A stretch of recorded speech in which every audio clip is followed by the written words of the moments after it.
चलिए, तो अभी हम देखते हैं ट्रांजिस्टर की टेस्टिंग। इसमें हमारा बेस कौन सा है, कलेक्टर कौन सा है और एमिटर कौन सा है ये पता नहीं है। तो हम टेस्टिंग के जरिए बेस, कलेक्टर और एमिटर तीनों टर्मिनल का पता लगा सकते हैं। ठीक है, तो सबसे पहले हम क्या करते हैं, हमारे पास में एक अभी ट्रांजिस्टर है।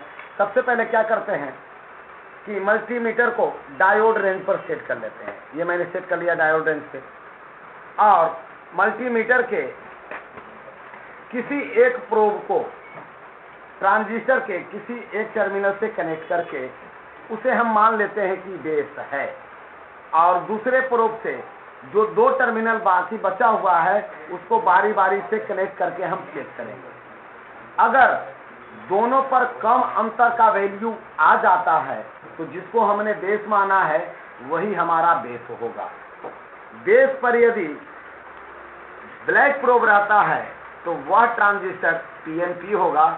बेस यदि रेड प्रोब से मिलता है तो वह ट्रांजिस्टर एनपीएन होगा। ठीक है, और दोनों पर जो वैल्यू आई है तो कम अंतर की वैल्यू आती है, थोड़ी सी, चाहे एक का ही डिफरेंस क्यों ना हो, डिफरेंस होगा।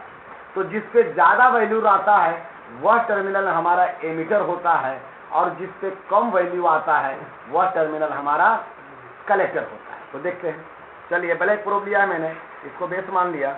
अब दोनों से कनेक्ट करके चेक करते हैं, कुछ भी नहीं आ रहा है, यानी दोनों पे आना ही चाहिए तभी वो हमारा बेस होगा। इस पे भी नहीं आ रहा है। अब हम क्या करेंगे, बीच वाले को बेस मान लेते हैं।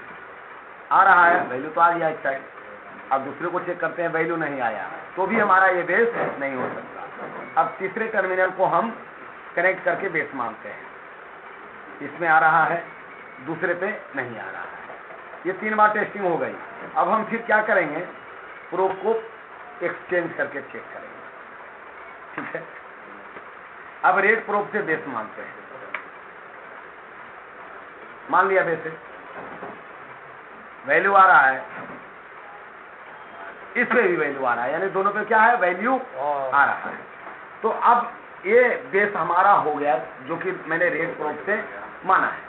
तो रेड प्रोब से आया, इसका मतलब कौन सा चैनल है, ये एनपीएन है। अब देखते हैं कि दोनों टर्मिनल में से किस पे वैल्यू ज्यादा है। इस पे है 571, इस पे 559, यानी ये कम है और ये लास्ट वाला ज्यादा है। तो जो लास्ट वाला ज्यादा है वैल्यू वाला टर्मिनल वो एमिटर होगा, और बीच वाला क्या होगा, कलेक्टर होगा, और जिसको हमने बेस माना है यही हमारा बेस होगा। ठीक है, अब आप लोग टेस्टिंग करेंगे।